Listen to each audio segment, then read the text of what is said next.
isika rehetra vita vaksiny hiadivana amin'ny koronavirus. Ireto avy ireo toerana voatokana fanaovam-vaksiny fanefitry ny Covid-19.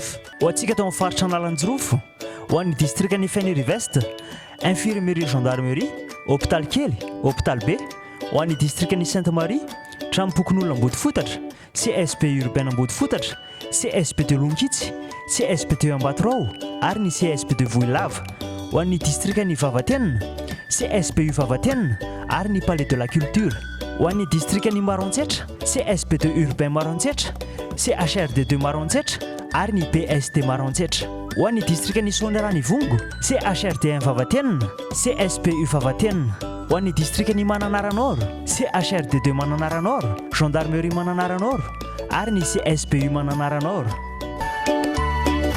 Arovo ny tenanao, arovo koa ny hafa, tongava manao vaksiny, ento ny karapanondrom-pirenena.